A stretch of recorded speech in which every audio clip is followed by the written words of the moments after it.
All right, how's it going, everybody? It is the Awesemo.com NHL DFS Strategy show, and we've got a good one today. Another six-gamer, one of the shorter ones we've had on Saturdays, but a pretty balanced week of slates, and that's really all we're looking for here to get into a little bit of a rhythm um, in these last few weeks. Last night did not go my way. Hopefully, you guys had better success than I did, which is no success. But we do have a bunch of backups going today. Hopefully, if you did play the early slate, hopefully that's going well for you.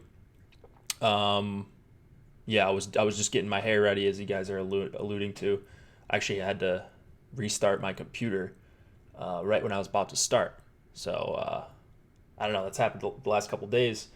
Um, Sometimes technology gets in the way.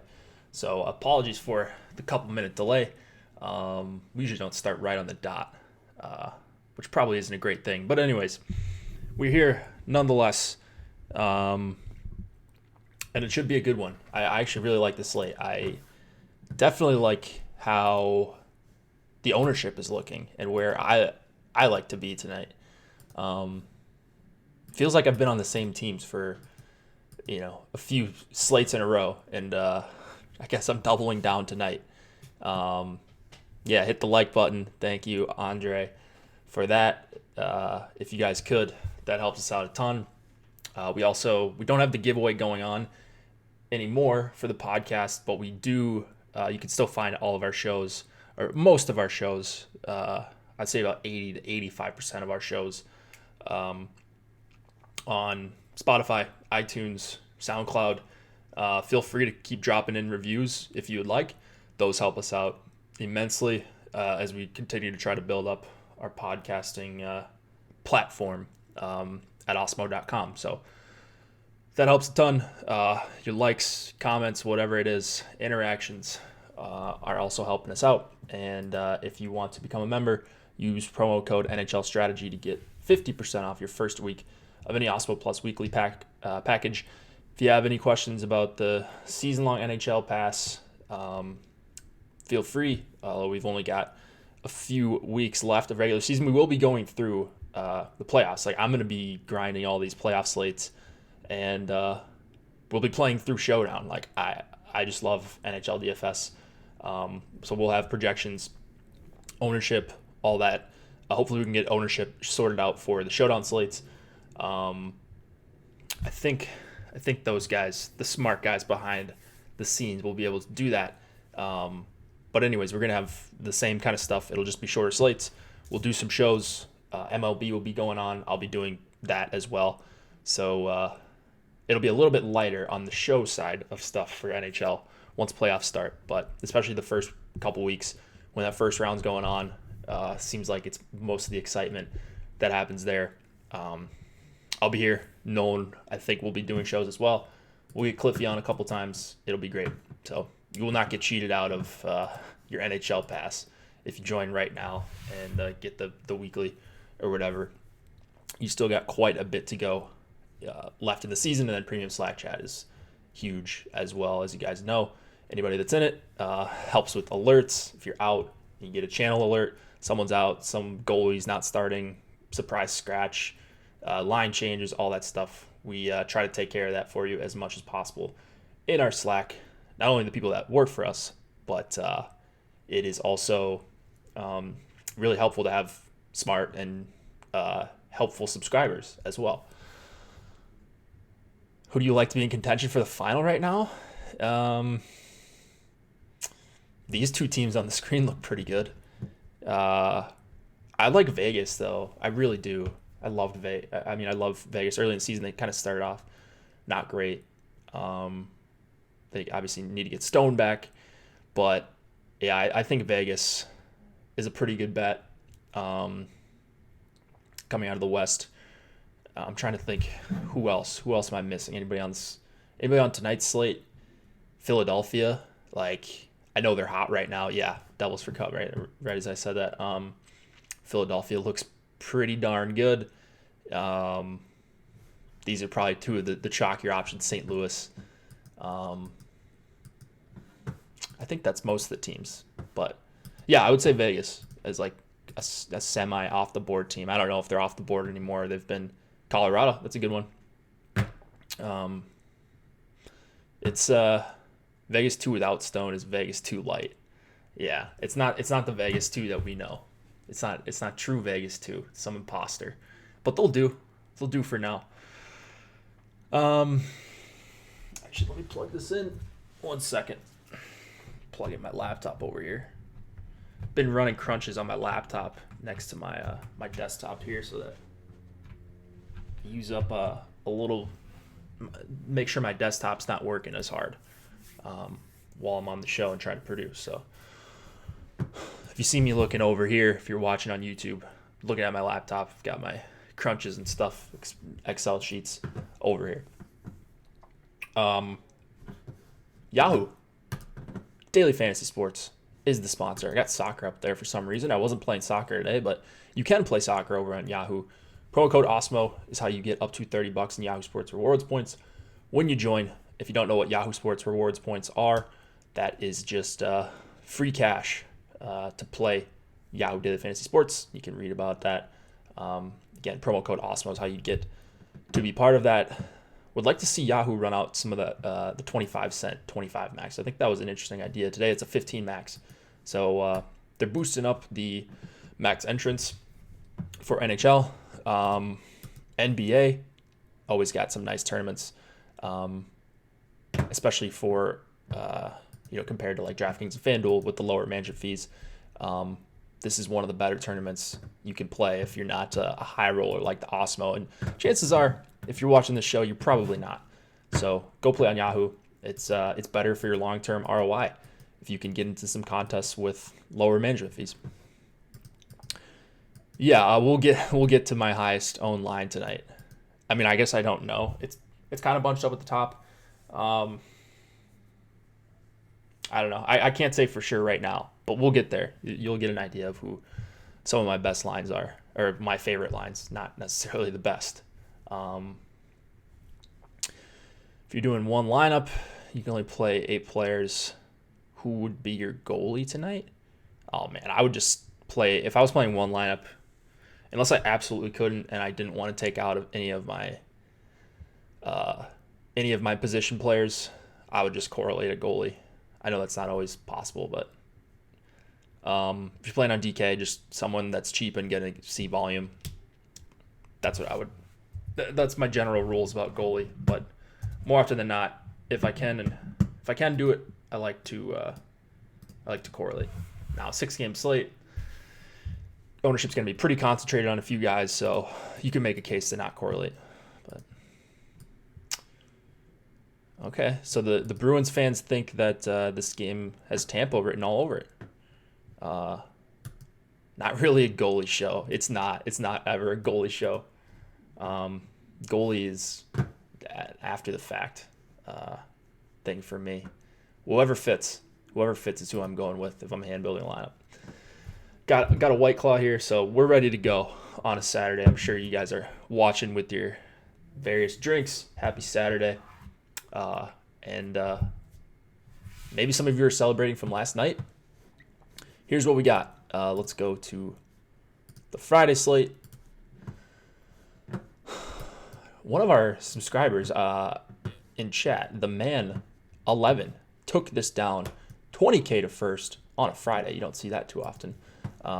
Shifley Connor, Wheeler, Backlund, Mangiapane, Kachuk, correlated goalie. Not necessarily a correlated defenseman, but a top pairing defenseman in Josh Morrissey.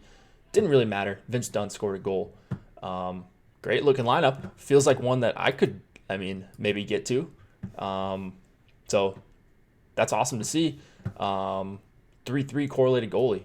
And the thing is, maybe I wasn't going to get to this lineup even if I played 1,000 lineups because I didn't think it was a good spot at all for Winnipeg won against Vegas.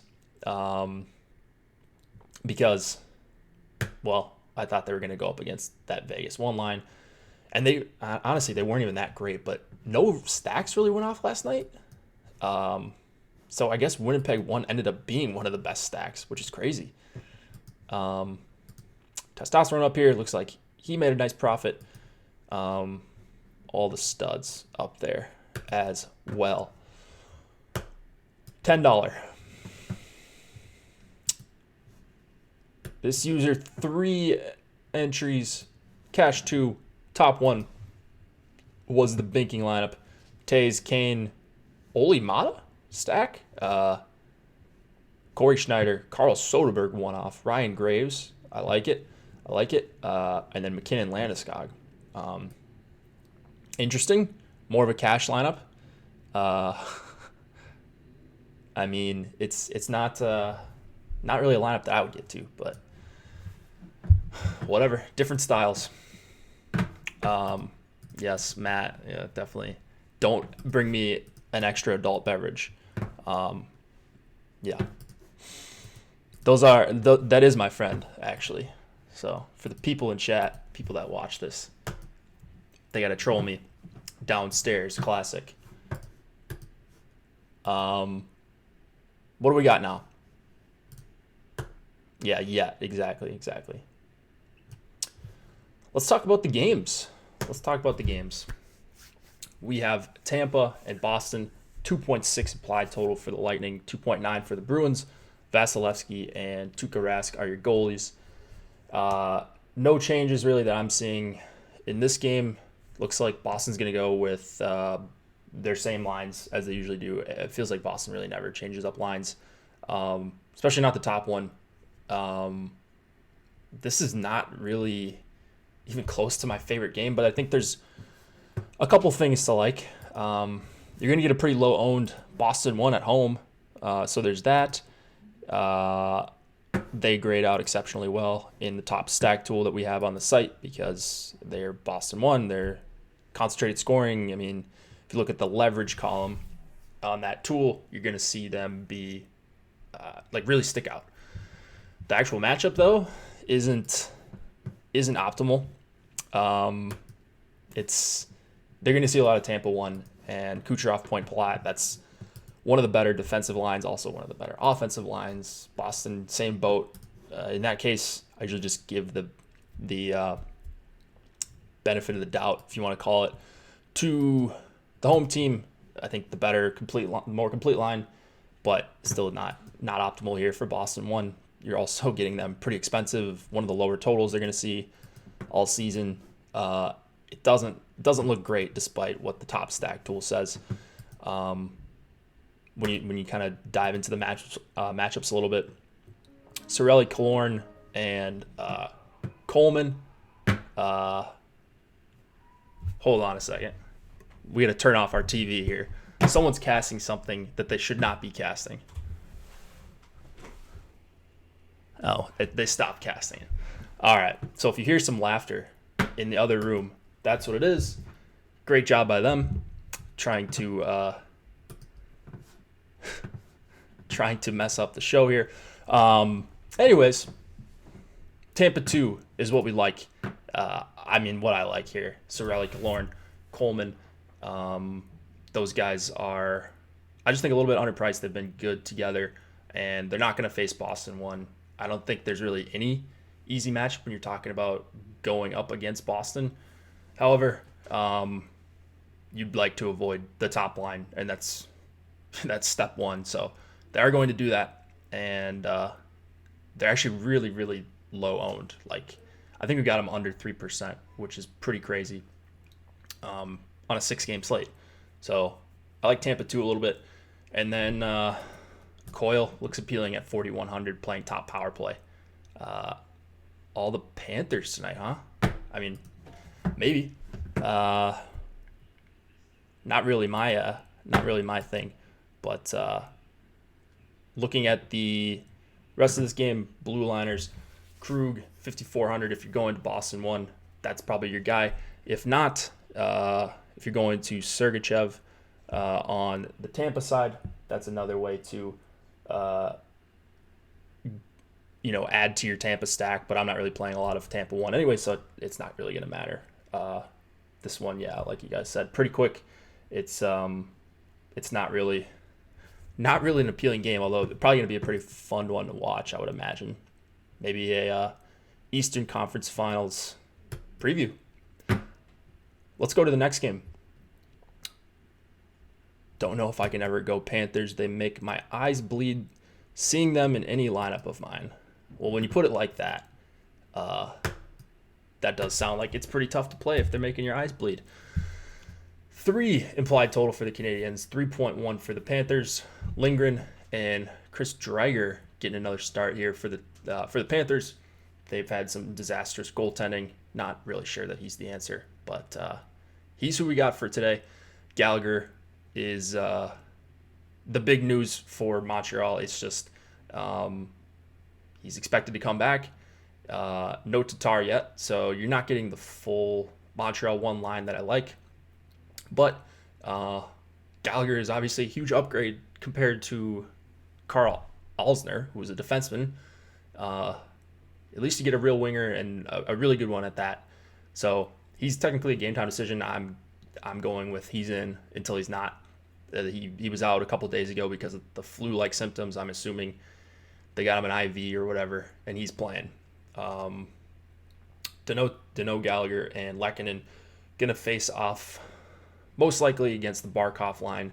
I guess the qualifier most likely because last game we saw a lot of the Achari, Sevier, and Mark Pysyk line up against opposing top competition. I don't know if that's going to happen again. I mean, for Florida, I don't know why you'd be doing that and taking time away from the Barkov line. I'd actually prefer them going up against the Barkov line. So I like Montreal 1. I hope people are scared away from the Gallagher game time decision. If for whatever reason he can't go, we'll alert the channel. But I think he's playing, and I really, really like Montreal 1. Florida 1 is the best Florida line, I think, for me.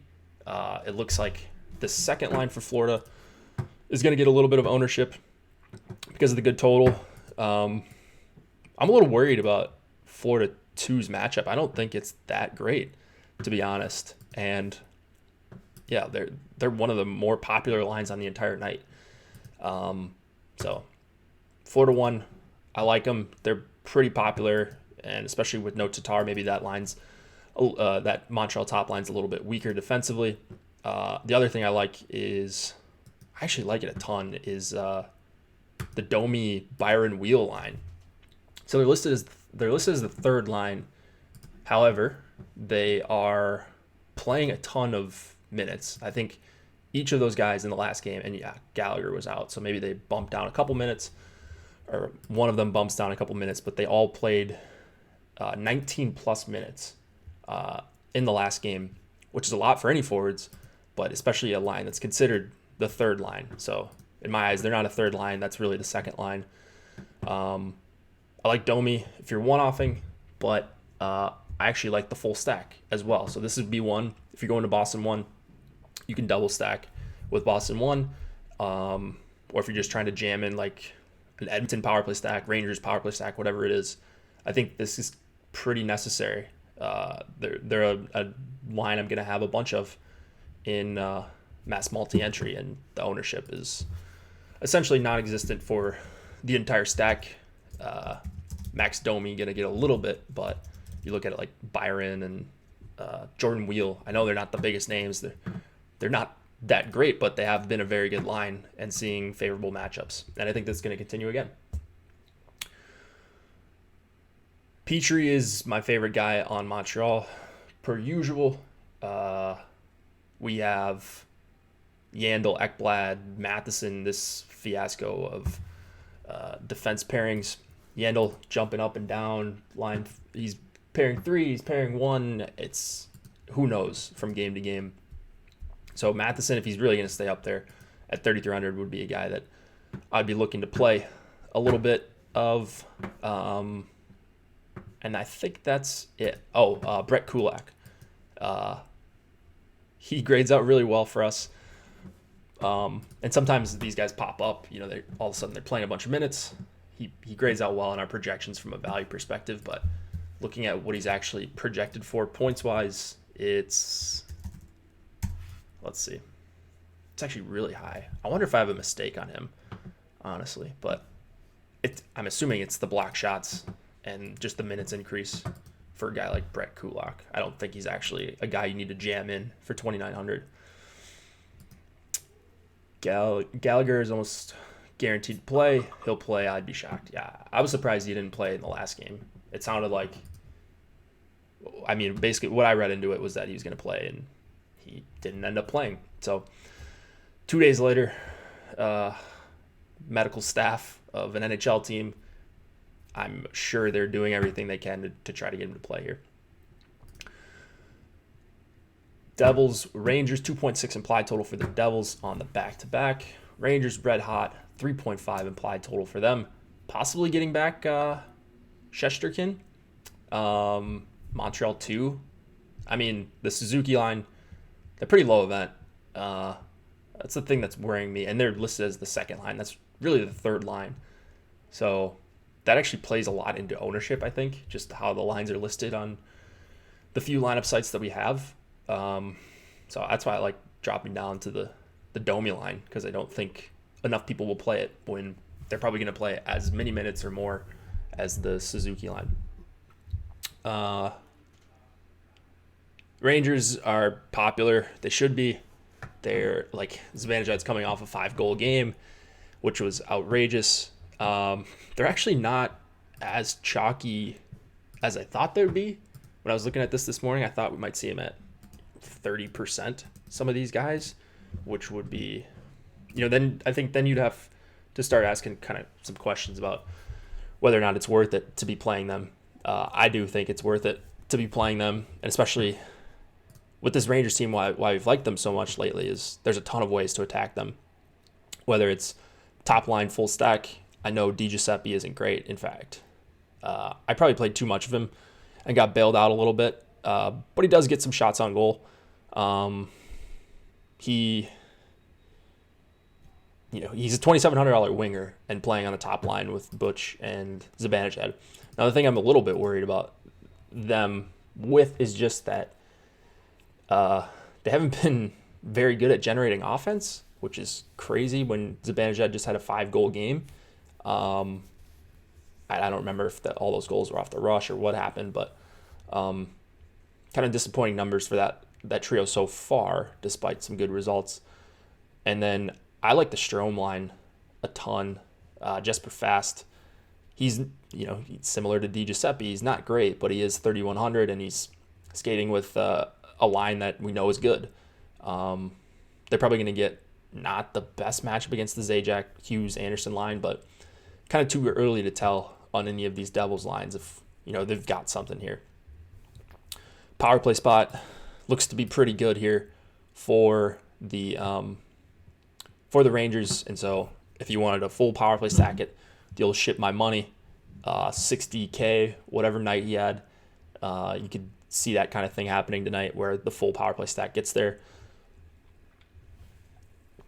D'Angelo has been just frankly really good for 5,100. Rangers 2 greater than Rangers 1. I think I would agree with you. Let me see where I'm at right now. So I have the most, it's really close actually. But the Rangers are going to be, it looks like, my highest exposed team. Tough to say right now whether or not there's going to be a line that sneaks up there as higher than these two Rangers lines. But when I'm running, I have to include power play stacks tonight. I think it's essential. And this is a big reason why this Rangers team.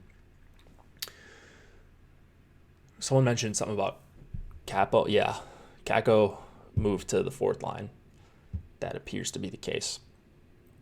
Now, on the Devils side, because this Zibanejad line hasn't been great, Nico, Palmieri, and Wood definitely an option here.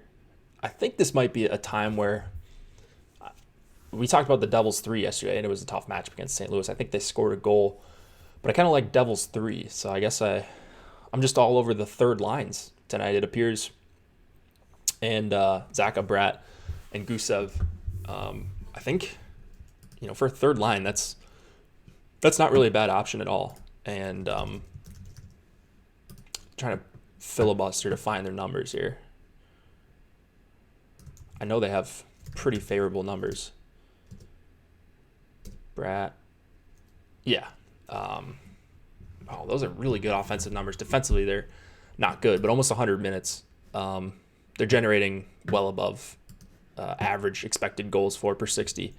All in the secondary power play unit if you wanted to go with them. And Subban, you could. I'd rather just play the full line, hope you can get a full line goal. And the good thing about them is that you get some good forwards in the top 6, but this Edel-Howden duo, whether it's been with Kakko or whoever, Greg McKegg, I can't even remember, Lemieux has been on there. I mean, they've been really one of the worst lines in hockey all season. So I think they're going to get pretty favorable matchups for a third line here. Good price and good matchup at 5-on-5. Mermis, is it Mermis season again? I think it could be. He's just been active in and he's playing decent minutes. 3,200 once again, priced up a little bit, but the matchup is pretty decent, even despite the back-to-back. So I'm in on Mermis again. I wasted his goal yesterday. Didn't get anything going in any of my lineups last night. But Mermis for 3,200, going back to the well there, and then Tony D, 5,100. Like he's playing. He's on the third line, or he's on the third pairing or whatever. But if you look at his minutes, he was at 20. I want to say 22 or 23 in his last game, and then I'm trying to find him on Fantasy Cruncher really quick. Last game he was at 21, over 21. So the minutes haven't been an issue. He's playing well, and they're giving him minutes despite the third pairing listing. So sometimes that'll scare me off, but I don't think that's going to be the case here for Tony D, especially when it's a good power play spot. Let's go to Sabres and Flyers. We have a 2.7. Yeah, Tony D, the god. 2.7 implied total for the Sabres. 3.3 for the Flyers. I don't even know why the Sabres have this high of a total. But basically the whole year I've thought that teams have been over-projected against the Flyers. Hutton and Hart, the battle of the two Carters. You've got this Couturier, Giroux, Voracek line coming off. I mean, it wasn't a good game for them. But they didn't. So Carolina did swap their lines quite a bit last game. And so you didn't see like a hard match with Couturier, Giroux, and Voracek against the Aho line, which I thought we were going to see. But they were winning the game, and teams let up. They're not trying to generate as much offense. They're giving up lower quality chances, and so the Corsi numbers weren't great for Philly 1 in the last game. I think more often, they didn't let Carolina 1 have a lot anyways when they did face them. And they're going to get the Eichel line. Like, that seems like a stone cold lock, right? I would be really surprised if they're not facing Eichel for as much time as possible. And so that makes me really, really dislike not necessarily the line. I think Eichel and Skinner and Reinhart is going to be good if they play a bunch of games together before Skinner gets back in the doghouse. But I looked at Eichel and Skinner's numbers. Offensively, very good, as you can imagine, going back to the start of last season. Defensively, not as bad as I thought. So I don't know if it's like the greatest spot for Philly 1, but I think it's a tough enough spot for Buffalo 1 that I'm considering just crossing them off. They're getting owned too. I don't know if it's the new toy with Skinner up on the top line or what people are seeing here, or if people just don't pay attention to like line matching and stuff, and that's good. If they don't, it's good for us, I guess. But at that ownership especially, Buffalo 1 is pretty close to a cross off. It might be foolish to do that on a 6-game slate, and you're really gonna cross off Eichel, but Philly doesn't take that many penalties. They're good at killing them. I guess goaltending is kind of an issue for them, but they're playing as well as basically any team's played for a 10-plus game stretch. And, yeah, man, you get the Couturier matchup, a line that generally has just been amazing at 5-on-5. So probably no Buffalo one for me. I will take the L if they end up being the nuts tonight. But I like Philly 1 over Buffalo 1. I like Philly 2 over anything on Buffalo. Actually, I really like Philly 2. I'm going to end up boosting them if I'm not getting to them by the time we get to lock. Johansson line has had issues defensively, whether it's been Johansson and Cahoon or whoever it's been. They're just not, like, Buffalo's just not a good team. And they've got a decent core of defensemen, but their forwards are so bad that I'll basically attack anyone against them. So I like the Hayes, Konechny, Farabee line or Philly power play. If you wanted to go there, was wrong on Provorov the other night at 5,800. That's still pretty expensive. And we got Burns on the slate. We got Shabbat I like quite a bit. I don't know. I think there's other guys I'm going to get to more often than Provorov. Provorov would be include in the power play stack, include in the Philly 1 stack, and maybe you could make a case for Philly 2, but I think he just correlates better with Philly 1 because that's going to be the pairing that they use. It's going to be Philadelphia 1 plus Provorov, Niskanen up against Eichel, and so they're going to have probably a ton of even strength correlation as well as top power play with Provorov. All right, I think we're done talking about Buffalo. They're a disaster. 2.7 implied total for the Senators, 3.3 for the Sharks. Craig Anderson and Aaron Dell are your goalies. We have, it appears to be a new guy up in the top line here for the Sharks. Dylan Gambrell going to get his shot, I suppose. I don't know how long that's going to stick. We still do have the Thornton, Meyer, LeBanc line together. And I've talked about them a couple of times. They've been really, really impressive generating offensively, really terrible defensively. OEL, not quite greater than Burns, but yeah. Just like 3 more years of 15 DK points a game for OEL, and then we can talk about him being a better play. 3 years straight, I should say. So the Shark side, really popular, right? And so they're a big reason why we're not seeing like crazy chalk on the Rangers. I think if I could only choose one, I would have Rangers against the Sharks. Being a multi-entry player, it's not a big deal to have both. I think we're going to see Couture. Those two mess me up when they're on the same slate and right after each other. So Logan Couture and Evander Kane and whoever they're with, going to see the most time against Tierney, Tkachuk, and Brown. And I kind of prefer Ottawa 1 in that case. Couture and Kane below average defensively this entire season, being with much better players on their wing. So I'm all over Tierney, Tkachuk, and Brown. I think they're way too low owned. In our ownership projections, I think we're right about that. They weren't really owned against the Islanders the other day. They were just fine. This was the only line that was really kept together. So that's the Ottawa line I feel the most confident about. And worst case scenario, Connor Brown gets kicked off the line, or it's Colin White and Tierney in place of Tierney or whatever.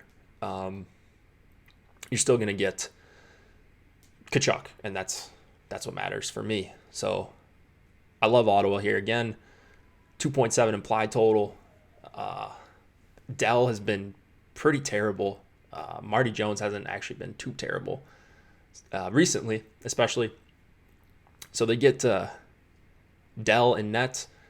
Hopefully a classic Aaron Dell game, classic Sharks goalie game, because I think Ottawa 1's going to generate a lot of quality chances. I just hope that with Ottawa, there's always a risk that you could get the lines all jumbled up.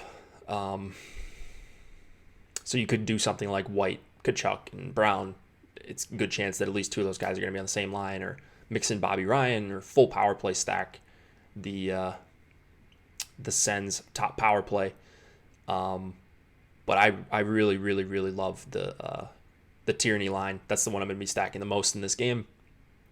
On the other side, it's hard not to like the Sharks power play at the very least. If I'm full stacking line though, I just think this Thornton line is, I got to give them credit. They've been pretty good. And they're going to get a quality matchup against Ottawa's depth. They're probably not going to face too much time against the Tkachuk line. And that's favorable. Ottawa still has a ton of issues defensively. Tierney revenge game. Good call. Good call there. Got to showcase him that and put him with Tkachuk for the whole game. They actually did stick together for basically the whole game against the Islanders. You just never know with the Sens.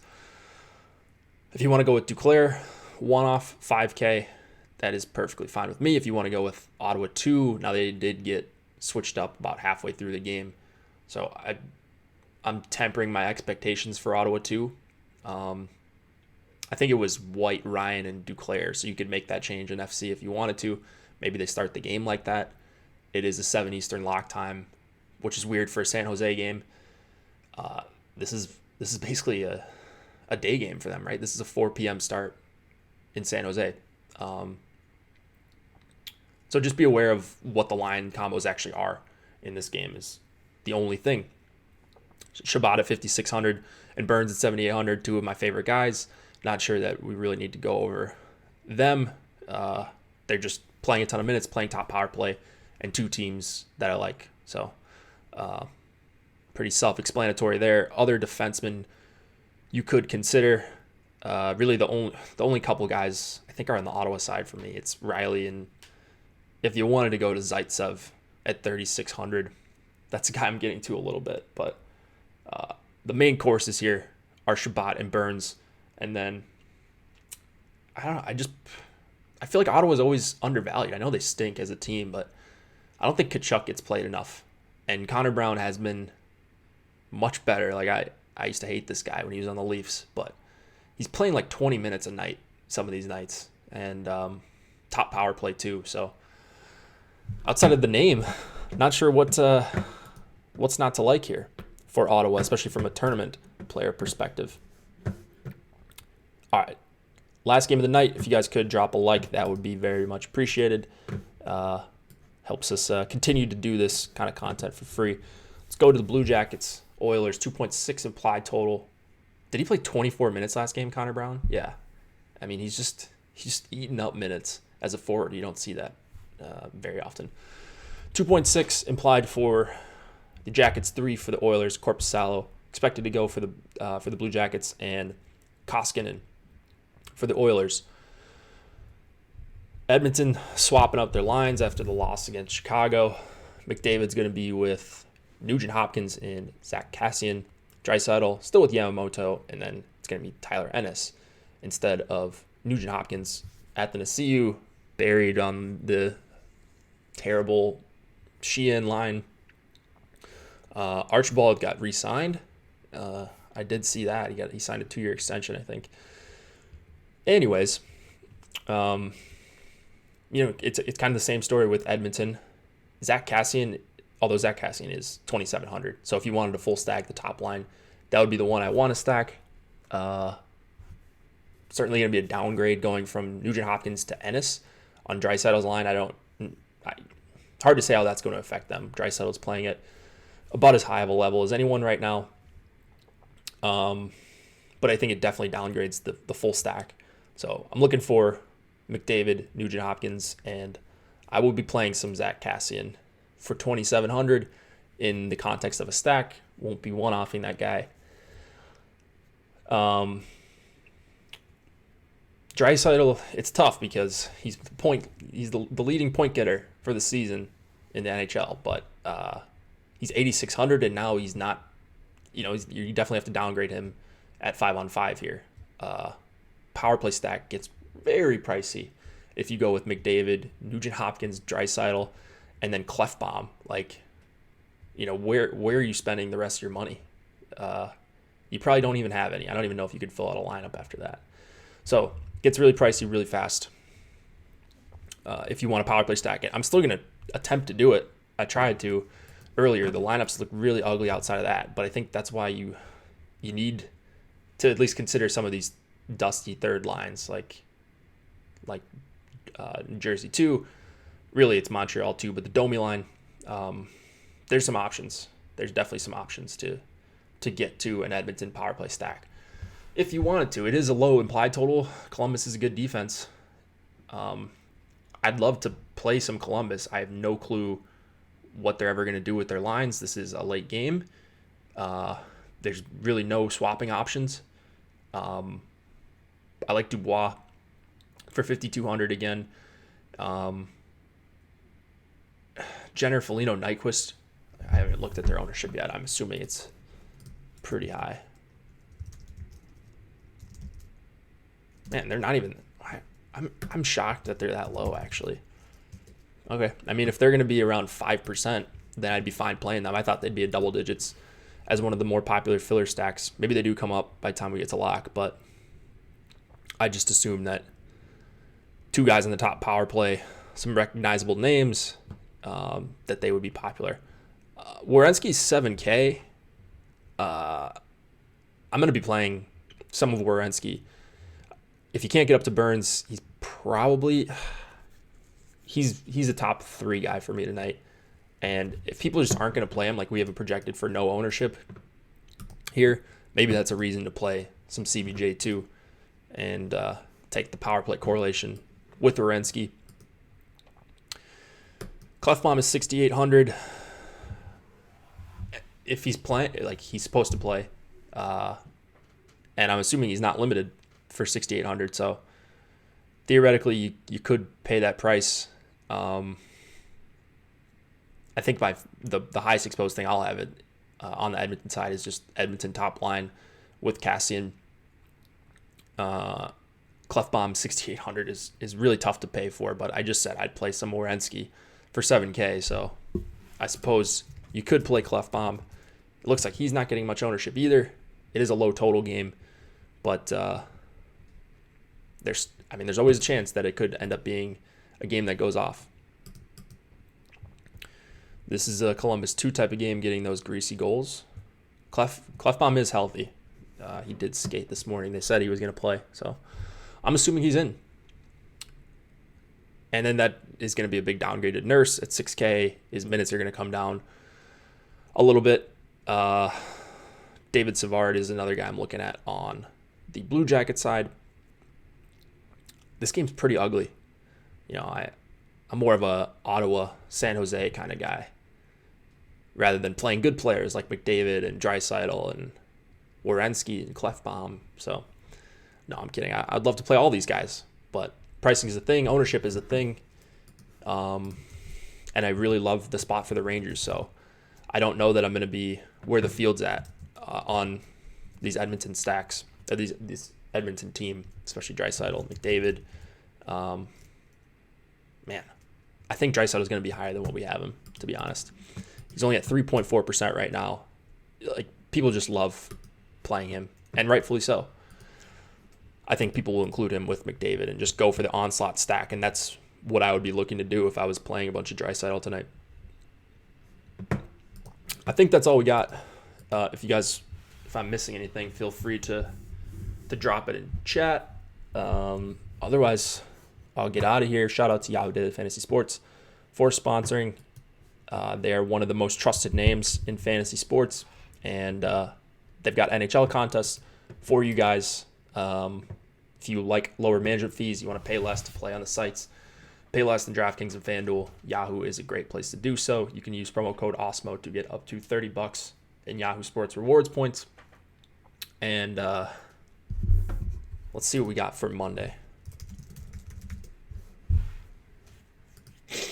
I believe 5 games. So we should have Cliffy on. He will be returning. We had a 2-gamer last Monday, so that's why he wasn't on. But he should be back. And we'll review some lineups from this week and move into one of the last weeks of the NHL regular season. Good luck tonight, guys.